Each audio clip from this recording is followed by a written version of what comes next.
Giada De Laurentiis blames an unlikely culprit for her chronic stomach issues: her own mother's cooking.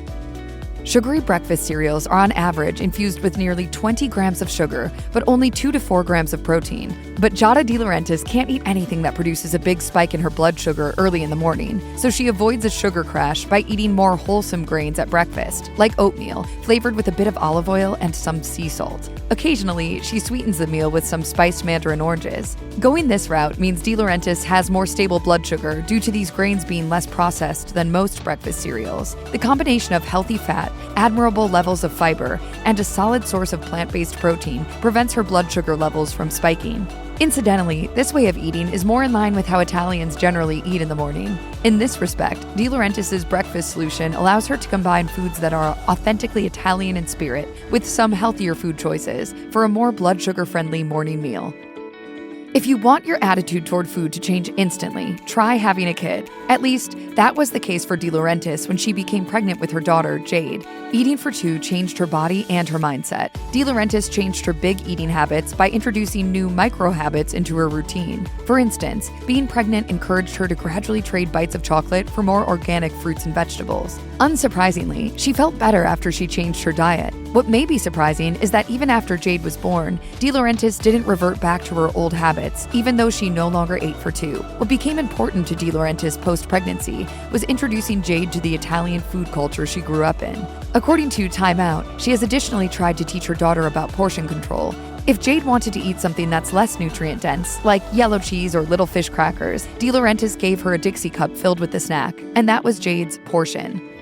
De Laurentiis' health-related research led her to conclude that ridding her daily meals of additives and pesticides should become a primary focus of her new health regime. In her book, Eat Better, Feel Better, she explained that negative internal environmental factors, like chemical additives, ruin the gut microbiome, which causes inflammation. But the toll such foods take doesn't limit themselves to just the tummy. According to Harvard-trained nutritional psychiatrist Dr. Uma Naidu, the foods we consume have a big influence on our mental health and cognitive function due to the connection between our gut and our brain. Food is one of the biggest things that we can control that we put in our bodies. But ridding meals of these harmful extras is a difficult job at best. According to the Pew Research Center, there are 10,000 different possible additives for food on the market today, while only about 3,000 of them have been deemed fit for human consumption by the Food and Drug Administration. For De Laurentiis, avoiding additives and pesticides in her food means buying organic food, grass-fed beef, and other clean foods. Taking those can't-eat foods out of her diet reaped benefits within a week, ridding her of brain fog, recurring sinus infections, and her lifelong tummy challenges. For ardent foodies, it's nearly impossible to think about specific places without thinking about the foods or drinks that those places are known for. For example, if you say Germany, then chances are you also think of bratwurst and beer. In the case of Italy, it's pasta and coffee, and not just any coffee, but espresso or cappuccinos. And being born in Rome, Italy, De Laurentiis came by her coffee drinking habits honestly. Just ask her, for example, what an Italian would eat for breakfast, and you're likely to hear stories about Italians noshing on a fresh, flaky croissant that's paired with a traditional Italian cappuccino. It should come as no surprise then that when her eating habits were at their unhealthiest, she often skipped food and had numerous espressos instead. Nowadays, though, De Laurentiis strictly limits the amount of caffeine she drinks to 1 cup of coffee in the morning and avoids it altogether if it's too late in the day because of the negative effect it has on her sleep. And as for alcohol, she approaches it with the same moderation mindset that she does caffeine. If you do a quick Google search for terms like best Italian recipes, you'll be met with photos of heaping plates of pasta topped with bubbling mounds of mozzarella or ricotta cheese. Wheat and dairy are foundational building blocks of many Italian meals, so you can appreciate what a sacrifice it would be for an Italian chef like Giada De Laurentiis to give up meals that go heavy on dairy and wheat. Her rationale for putting these foods on the can't-eat list is simple. Lactose, the sugar in milk, cheese, and other dairy products, requires a certain enzyme to break down. If your body doesn't produce enough of the enzyme, tummy distress follows. As for the wheat issue, De Laurentiis avoids it as much as possible for 2 reasons: the refining process and the gluten content, both of which destroy the gut's good bacteria. Bloating. I feel like that's what happens to a lot of people when they eat a lot of sugar, alcohol, gluten, and dairy. Special foods like a big plate of pasta and spicy sausage topped with Parmesan cheese, followed by a dessert of Italian cream cake made with real cream cheese frosting, have long been relegated to the realm of special treats. The common denominator in all of these special meals is that they usually contain ample portions of refined sugar, fat, and spice to make them irresistible. But as De Laurentiis points out in her book, Eat Better, Feel Better, a special food isn't so much of a treat if you know you'll pay for it later. Here's the challenge. A little spice in food often equals an infusion of acid in the tummy. Sugar and fats, particularly animal fats, wreak havoc with the liver, gut, and kidneys, forcing them to work harder. While De Laurentiis admits to still eating chocolate, a food that's sometimes chock full of fat and sugar, she practices moderation when she does allow herself the occasional indulgence.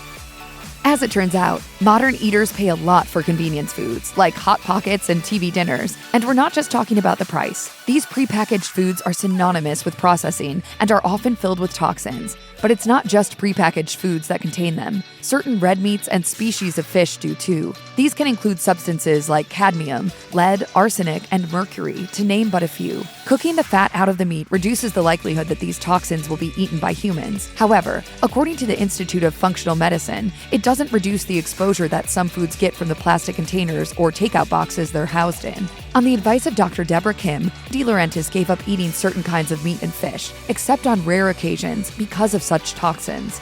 Processed food, which she describes in Eat Better, Feel Better as anything that comes in a box, can, or jar, has limits now too. While she admits that keeping such items in your cupboard can help when she needs dinner in a pinch, she sticks to nutrient-dense foods that don't come from a box or jar most of the time. I think eating well is one of the best things you can do to nourish your mind, your body, and your soul. The 1950s through the 1970s made up the era of the 4 basic food groups. And just what were the 4 food groups? Why, they were the meat group, the dairy group, the fruits and vegetables group, and the grain group. It was also about the time Hamburger Helper hit the market. It included 3 of the 4 basic food groups. Toss in a side of canned green beans, and you had a complete meal in under 30 minutes. De Laurentiis was a kid back then, and her busy mom, Veronica, embraced those boxed meals. Many of De Laurentiis' digestive problems came about during her childhood, but as she wrote in her book, Eat Better, Feel Better, my mother wasn't looking to tailor a special diet around my tummy troubles. It was only when she met herbalist and acupuncturist Dr. Deborah Kim that she realized that the contents of her fork and the state of her stomach were connected. From that, De Laurentiis concluded that pretty much anything her mom cooked for her as a kid needed to either be limited or off limits completely if she wanted to regain her health. In the age of intermittent fasting and keto everything, it would be tempting to think that De Laurentiis' approach to her diet must be extreme, including not allowing herself to eat the food she makes on her show. But that isn't the case. Instead, she practices moderation, preferring to live by a philosophy of eat a little of everything and not a lot of anything. So, what does that look like in real life? It's a little taste of this and a little taste of that. It isn't a whole bag of cookies or even a whole cookie, but rather just a bite of cookie for the Food Network star and her family. Still, she admits in her book, Eat Better, Feel Better, that it's easier to control what she eats if she cooks it herself. De Laurentiis also admits that her sweet tooth can be out of control, but that taught her that overindulgence in problematic foods was no way to live. Nowadays, the tastes of her favorites are only punctuation marks in a diet that consists of a little bit of everything healthy. If you've been brought up with the idea that you need 3 squares a day to be healthy, then Giada's next rule of healthy eating might sound like sacrilege in the highest order. She doesn't believe in eating 3 meals a day. Rather, as she says in her 2013 book, Feel Good Food, you can forget the old rule about not snacking between meals. To that end, she suggests eating 5 smaller meals instead of 3 big ones. By eating several smaller meals a day, she infuses her bloodstream with a more steady flow of nutrients and fuel, which, in turn, prevents the blood sugar crashes she tries to avoid. Such a practice is easier on the metabolism, too. It's a different mindset, and one that De Laurentiis herself was slow to come around to. As late as 2010, she told Time Out that she didn't believe in snacking, but if her changing appreciation for what constitutes a healthy diet puts her ahead of the curve, it also fits in with a gradual change in societal norms. In fact, it wasn't until the 18th century that people began eating even 3 meals a day, as prior to that it was 1 or 2 meals. So De Laurentiis' take on this is not such a sacrilege after all. New information equals new behavior. Research shows that 80% to 95% of people who go on diets eventually gain back all their weight and then some. The bottom line seems to be that depriving yourself doesn't work and often causes a slowdown in metabolism that causes weight gain once the diet is over. This is why, according to her book, Feel Good Food, De Laurentiis doesn't live her life on a diet. So it's basically hot dogs and salami for everybody. Instead, it all comes down to learning how to portion and limit the foods that have little or no nutritional value. If you eat healthier foods, you won't just feel better, you'll feel more satisfied, even with smaller portions. For her, it's not about supersizing your meal, it's about finding the right size for you.